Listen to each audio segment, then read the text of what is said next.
Kinabukasan ay nakamasid na naman si PO3 pero hindi na ako nito kinukulit o kinakausap. Nakabantay nga lang ito sa bawat kilos ko. Iniisip ko tuloy kung ano ang nag-trigger sa kanyang paghinalaan ako doon sa bataan nang makita niya ako.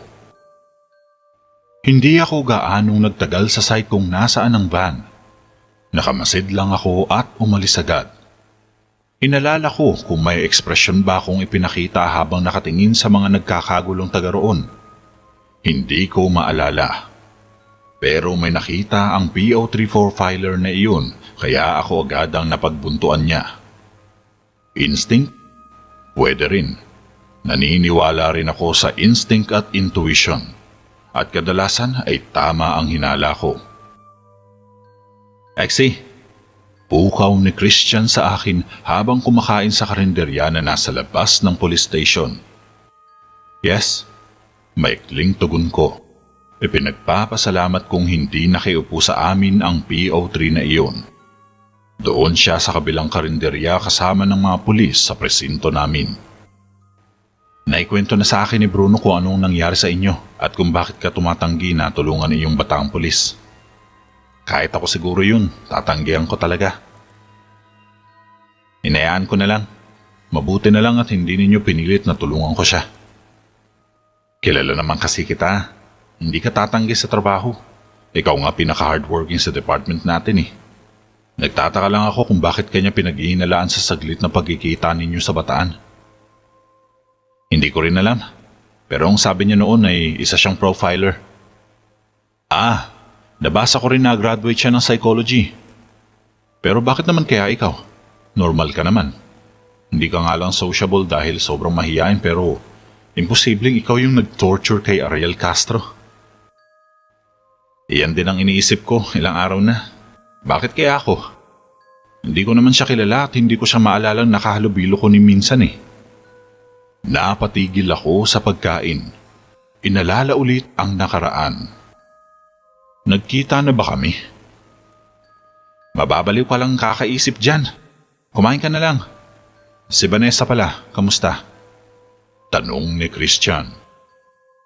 Kasama niyang bumalik dito ang kuya niya kaya siguro abala sa personal na buhay. Baka matagalan pa siya sa live niya. Iyon na lang ang sinabi ko. Ayokong maging tsismoso at ikwento sa iba ang buhay ng ibang tao. Oo nga pala, pwede mo bang idaan kay Vanessa itong file na naiuwi niya bago siya mag-leave? Kailangan niyo ni Captain Castro bukas. Habili ni Christian. Sige, dadaanan ko mamaya pagkatapos ng lakad ko. Malapit lang naman bahay niya sa pupuntahan ko eh. Tinapos ko na ang pagkain saka bumalik sa opisina.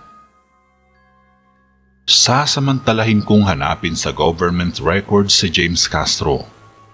Hindi ako mapapakali hanggat hindi ko nahanap ang pinsan ni Ariel. Nakita ko ang ilang documented property nito at negosyo.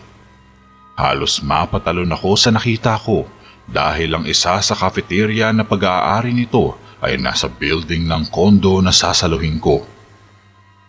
Kapag sineswerte ka nga naman, magagawan ko na ng paraan ng pagmamonitor dito at sa mga taong nakakatagpo nito. Abala ko sa pagbabasa ng data ni Ariel nang bumukas ang pinto ng opisina. Pasimple kong binago ang nasa monitor ng computer ko at nagpatay mali siya. Pwede ko bang mapanood ang ginagawa mo? Gusto ko matuto. Sambit ni PO3 mula sa likod ko. Mahirap magturo sa Jurassic. Baka binary code mahirapan pa akong ituro sa'yo. Marunong naman ako ng basic computer. MS Office, gadgets, browsing.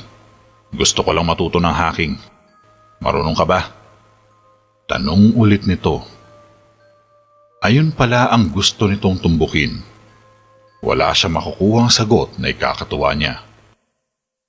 Hindi tinuro sa amin ang hacking. Talaga? Saglit akong tumahimik. Hinayaan ko lang siya. Nagpatuloy ako sa ginagawa ko. Alam mo, sinilip namin ang ilang CCTV footage sa cabin at sa ilang parte ng Mariveles. Burado ang ilang CCTV na parang sinadya. Totoo? Paano naman nangyari yun? Wala bang maintenance doon? Inosenteng tanong ko. Tinawagan ko ang isa sa kasamaan ko roon para i-verify ulit. May isang IT expert doon na nakadiskubre ng system hacking. May mga data na nabura. May mga oras na deleted ang footage. Teka, sandali. Sa akin mo rin binibintang yan? Hinarap ko ito saka tinignan ng seryoso. Nasabi na ni Christian na ikaw ang pinakamagaling na IT expert dito at walang tatalo sa'yo. Kaya hinala ko may kinalaman ka sa pagkakabura ng ilang CCTV footage, lalo na at naroon ka na nangyari ang torture video. Teka lang, hindi ako pinakamagaling sa buong Pilipinas. Mas maraming magagaling na IT expert dito. Exaggerated lang si Christian. Wala kang mapapala, masasayang lang ang oras at pagod mo sa pag-iinala mo sa akin. Isa lang akong computer nerd na mahilig mangilakot ng software. Teka, ako ba ang dahilan kaya ka nandito sa Alabang? Naniniguro ang tono ng pagtatanong ko. Taga-Alabang din si Ariel Castro, kaya tinitingnan namin ang anggulo na dito naganap ang krimen. Masyadong coincidence, hindi ba? Pare-pareho kayong taga-Alabang at pareho kayong nasa bakasyon sa Bataan. Nataon pang pamangkin siya ni Captain Castro. Gumisi ito habang pinagmamasdan ako. Balita ko, napatay din si Zion Malyari gamit ang drone na may pampasabog. Bakit ako lang pinag-iinitan mo? Kasama ko rin si Vanessa, hindi ba? IT expert din siya. At ang pamilya niya ay taga-Bataan. Inaya niya lang ako roon para magbakasyon. At anong kinalaman ko kay Zion? Kumalukip-kip ako. Ayokong idiin si Vanessa o mailipat sa kanya ang pagdududa ng kaharap ko. Pero gusto kong idebunk ang isip niyang ako lang ang taga-Alabang pulis na nasa Bataan ng mga oras na iyon. Bahagya itong napatigil. Bakas sa mukha nito ang nagdadalawang isip. Si Zion ang nakasagasa sa kapatid ni Vanessa. Bulong nito bago nag-iwas ng tingin. Hey! Hindi ko yung sinabi para pagdudaan mo si Vanessa. I was just merely pointing out na hindi lang ako o si Vanessa ang posibleng naroon na taga-Alabang o dito nagtatrabaho sa Alabang. Your investigation is getting nowhere dahil sa pagbibintang at pag-iinala mo sa maling tao. Tumayo ako saka lumabas ng silid. Tama na sa akin na nabigyan ko siya ng kaunting pagdududa na mali ang hinala niya. Natapos ang buong araw na hindi na ako ginulo ng isang iyon. Malalim lagi ang isip at nadadaanan kong tulala. Siguro naman ay hindi niya na ako susundan mamaya. Pagkatapos ng duty ko ay dumiretso na ako kina Vanessa. Nagtaksi na ako para makarating agad. Exie, pasensya na sa abala. Ikaw pang nagpunta rito para kuhain ng trabahong naiuwi ko. Sambit ni Vanessa. Ayos lang naman. Nasaan ang dokumento? Ay, teka, pumasok ka muna. Hindi na. Naghihintay ang taxi. May lakad kasi ako pagkatapos nito. Tanggi ko. Sige, sandali lang. Pumasok si Vanessa sa loob. Mga ilang minuto rin ang lumipas bago ito lumbas dala ang makapal na file folder. Cold case ito na hindi nailipat sa iba. Sana makatulong sa susunod na mag-iimbestiga itong mga nakalap kong ebidensya. Kinuha ko ang mga dokumento mula sa kanyang kamay at ngumiti. Salamat. Mauna na ako. Bumalik na ako sa taxi patungo sa kondo. Halos 7:00 na ng gabi nang makarating ako sa kondo. Nilinga ko ang paligid na binabaan ko para masigurong walang nakasunod sa akin. Nang matiyak kong wala sa paligid si PO3 Guzman, ay dumiretso na ako sa loob paakyat sa 12th floor. Pinagbuksan ako agad ng pinto ni Ellen at pinapasok sa unit. Naroon na ang abogado nito na naghihintay sa sala. Inilabas nito ang dokumento na kailangan kong pirmahan. Ipinaliwanag kong sa girlfriend ko ipapangalan ng contract to sell, pero ako ang gagamit. Pagkatapos magkapirmahan at magkabayaran, ay ibinigay na sa akin ang keycard. Maaari ko raw papalitan ng door lock ng fingerprint o number lock kung gusto ko. Ipapaayos din daw ni Ellen sa security ang information kung sino ang bagong tenant para hindi ko na kailangan mag-iwan ng ID for visitor's pass. Sinabi ko rin kay Ellen na maaari pa siyang tumuloy roon hanggang sa makaalis siya. Nagpaalam na ako sa kanila at umalis na masaya dahil kahit papaano ay makakalipat ako sa mas magandang unit. Bago lumabas ng building ay dumiretso muna ako sa second floor kung saan ang mga cafeteria. Pinuntahan ko ang store ni James Castro. Pumasok ako sa loob. Maliwalas iyon at cozy ang ambience. Umupo ako sa dulo saka tumingin ng menu.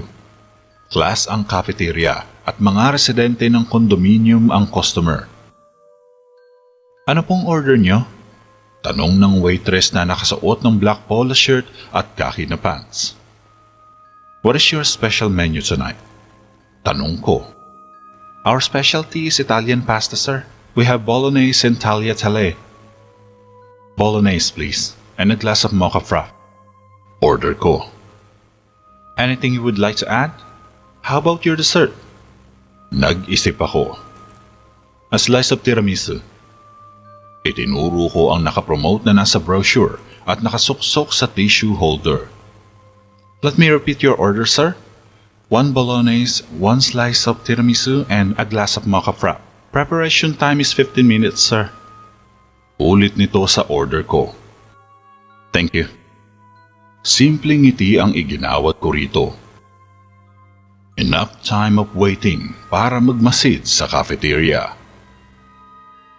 Namukaan ko na si James Castro, kaya hindi na ako mahihirapan kung sakaling dumating siya. Nabasa ko sa profile nito na may iba pa siyang negosyo bukod dito. Sana lang ay matsyempohan ko siya isang araw. Dumating ang order ko at naubos ang pagkain ko pero walang dumating na James Castro. Susubukan ko na lang ulit sa ibang araw kapag dito na ako nanirahan sa kondo. Mukhang mahihirapan ako matsyempohan ng isang iyon kung hindi ko malalaman ang schedule niya. Malaman ko lang kung sino si Andy at saan iyon makikita, ay titigilan ko na itong si James. Wala naman sigurong dahilan para patayin ko rin ang isang ito. Naglapag ako ng pera sa mesa at hindi ko na kinuha ang sukli. Tumayo na ako para umuwi. Nilakad ko na lang patungong sasakyan. May mangilan-ngilang pang tao kahit halos 9:00 na ng gabi. Maalinsangan ang panahon kahit mukhang umulan habang nasa kondo ako. Basa ang kalsada pero hindi sapat para maalis ang init ng maghapon. Singaw ng mainit na kalsada ang nararamdaman kong alinsangan. Nag-aabang ako ng taxi nang maramdaman ko ang presensya ng nakatayo sa likuran ko. Exie, tinig ng babae mula sa likuran ko. Nagkita tayong muli. Nilingon ko ito at ikinagulat kung ano ang ginagawa nito roon. Faye, anong ginagawa mo rito? Paano mo nalaman kung nasaan ako? Ang kapatid ni Freya. Napakaraming tanong ang pumasok sa isip ko. Kailan pa ako sinusundan ng aswang na ito? Paano niya ako nasundan? Lumipad ba siya? Wala bang nakakita sa kanya? Hindi ko maiwasang mapakunotoo nang makita ko si Faye. Ipinikit ko ang mga mata ko sa sandaling akala'y baka ako'y nagkakamali. Ngunit nang muling buksan ng mga mata ko ay naroon pa rin siya sa harap ko. Tinapik ako ni Faye sa balikat. Oo, Exie, ako nga. Kamusta? Parang gulat na gulat ka. Paano mo ako natuntun, Faye? Maingat kong ulit sa tanong ko. Sumulyap siya sa paligid at siniguro na wala nang ibang naririnig sa paligid. Gusto kong narito ako habang hinahanap mo ang kapatid ko, Exie. Gusto kong malaman kung nasaan na siya. Kutob kong may kumuha sa kanya. Ang sabi mo sa akin noong nakaraan ay kaya mong hanapin ang amoy ko. Bakit hindi mo mahanap si Freya? Nagtatakang tanong ko ito. Nagbibiro lang ako. Alam ko ang address ni Freya dito sa Alabang at katabi niya ang unit mo noon. kaya alam ko kung saan ka pupuntahan. Tugon nito habang tumatawa. Hindi ganoon kalakas ang pang-amoy namin para mahanap kita sa buong Metro Manila. Anong ginagawa mo rito? Paano mo nalamang narito ako? Kailan mo pa ako sinusundan? Sunod-sunod na tanong ko. Nanggaling ako sa food chain na iyon para mag-apply ng trabaho at nagkataon lang na nakita kitang papasok sa building na iyan. Kanina, kaya hinintay kitang lumabas. Ininguso nito ang pinanggalingan kong building. Kabado ka ba? May tinatago ka? Wala akong tinatago. Hindi ko na sinabi rito na bumili ako ng kondo at kay Frey ako ipinangalan. Pauwi na ako. Saan ka ba? Gusto mo sumabay? Hindi ka ba natatakot sa akin? Umarte pa itong kakagatin ako at inilabas ang may kahabaang mga pulang kuko. Terno ang mga kuko nito sa bestidang suot na hanggang ibabaw ng tuhod ang haba. Kung may plano kang patayin ako, edi sana nung nasa gubat pa tayo. You had a lot of opportunities to kill me back then. Pinara ko ang bakanting taxi na dumaraan. Hapin, binuksan ko ang taxi para paunahin ito sa pagsakay. Kumindat muna ito saka sumakay ng taxi.